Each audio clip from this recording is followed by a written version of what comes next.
K Raghavan M P, K Ashraf MLA അടക്കമുള്ളവർ ഒരുപക്ഷെ അദ്ദേഹം ആ സമയത്ത് കിട്ടിയ ധാരണ പ്രകാരം സംസാരിക്കുന്നതാണ് എന്റെ ഒരു അറിവ്. അതിനുശേഷമുള്ള അപ്ഡേറ്റ് എന്ന് പറഞ്ഞാൽ നമുക്ക് ഇത് പരീക്ഷാ ദൗത്യത്തിൽ നേരിട്ട് കിട്ടുന്ന വിവരങ്ങളാണല്ലോ. അത് പക്ഷേ എം പിക്ക് അതങ്ങനെ ആ വിവരം കിട്ടിയിട്ടുണ്ടോ എന്ന് അറിയില്ല. എന്തായാലും നമുക്ക് മനസ്സിലാക്കാൻ കഴിയുന്നത് ആ സിഗ്നൽ കേന്ദ്രീകരിച്ചുള്ള അന്വേഷണം ഏതാണ്ട് പൂർണ്ണമായി അവസാനിച്ചു.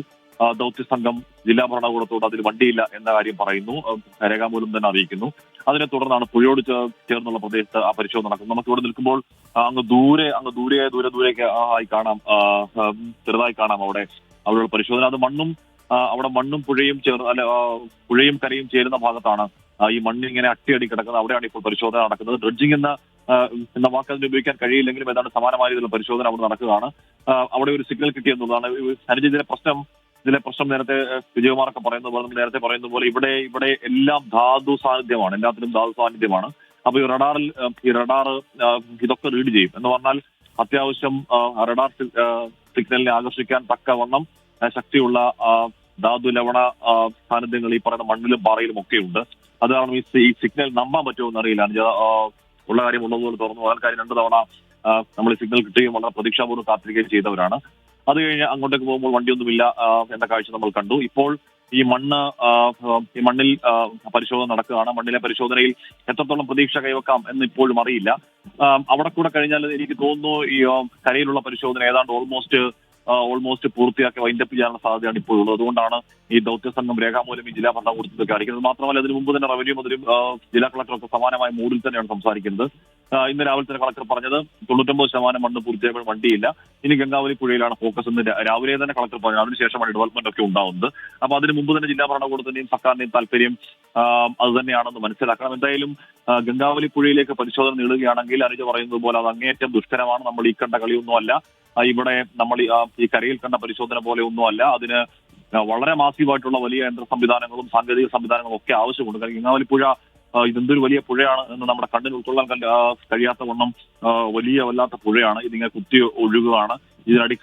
അടുത്തിട്ട് മൊത്തം മണ്ണും ആ ലാൻഡ് സ്ലൈഡിന്റെ ഡെബ്രിസുമാണ്. എന്ന് പറഞ്ഞാൽ ഈ ലാൻഡ് സ്ലൈഡ് മാത്രമല്ല അനുജ, നമ്മൾ ഇന്ന് രാവിലെ ഈ വരുന്ന വഴിയിലൊക്കെ ചെറുതും വലുതുമായ കുറേയധികം മണ്ണിടിച്ചിലുകൾ കാണുന്നുണ്ടായിരുന്നു. മണ്ണിടിച്ചിലുകളുടെ ഒരു മേഖലയാണ് ഈ മേഖല. അപ്പോ അവിടെ നിന്നൊക്കെയുള്ള മണ്ണിടിച്ചിൽ ഒഴുകി മണ്ണിറങ്ങി കിടക്കുകയാണ് ഇവിടെ.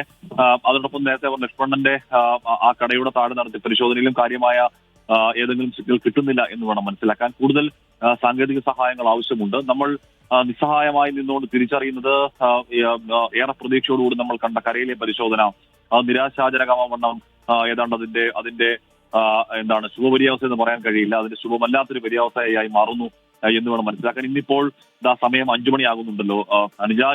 ഇവിടെ ഇന്നലെയും മിനിഞ്ഞാന്നുമൊക്കെ നമ്മൾ കണ്ടത് 8 മണി 8:15 കൂടി തന്നെ പരിശോധന വൈൻഡപ്പ് ചെയ്യുന്നതാണ്. ഇന്നിപ്പോൾ അതിന്റെ അന്തിമഘട്ടത്തിൽ ആർമിയൊക്കെ ഇറങ്ങി, ആർമിയുടെ എക്സ്പെർട്ടൈസ് ഉള്ള 40 അംഗ സംഘമൊക്കെ ഇറങ്ങി അവരുടെ അത്യാധുനിക റഡാർ സംവിധാനമൊക്കെ ഉപയോഗിച്ച് നടത്തിയ പരിശോധനയിലും ഏതെങ്കിലും തരത്തിലുള്ള സിഗ്നൽ സൂചനകൾ കിട്ടുന്നില്ല എന്നുണ്ടെങ്കിൽ ആ പരിശോധന ഇനി എത്രത്തോളം നീണ്ടു നിൽക്കും എന്ന കാര്യം അറിയില്ല. അതിന് പറയാനുള്ള പ്രധാനപ്പെട്ട കാരണങ്ങളിൽ ഒന്ന്, ഇവിടെ ഈ റോഡ് അടച്ചിട്ടിരിക്കുകയാണ്.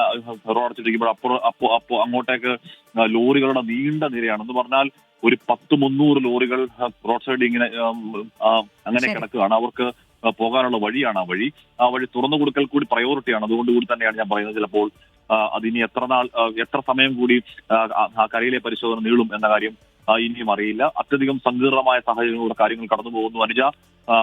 ഡേ 1 എന്താണോ ഡേ 1-ലെ സാഹചര്യം, സൂചനകളൊന്നുമില്ലാത്ത സാഹചര്യം, അതേ അവസ്ഥയിൽ സിഗ്നലുകൾ ലഭിച്ചിട്ടുണ്ട് പലകുറി. പക്ഷേ ഒരു സൂചനയും ലോറിയുടേതായില്ല എന്നുള്ളതാണ് ഏറ്റവും നിരാശപ്പെടുത്തുന്ന വിവരം. പക്ഷേ ഇപ്പോഴും അവിടെ പരിശോധനകൾ നടക്കുന്നുണ്ട് എന്ന വിവരമാണ് MK രാഘവൻ MP നമ്മളുമായി പങ്കുവച്ചത്. എന്നാൽ സൈന്യം ഏറെക്കുറെ ഇനി കരയിൽ ലോറി ഇല്ല എന്ന് സ്ഥിരീകരിച്ച് ജില്ലാ ഭരണകൂടത്തിന് റിപ്പോർട്ട് നൽകിയെന്നാണ് ഞങ്ങളുടെ പ്രതിനിധികൾ അറിയിച്ചിട്ടുള്ളത്.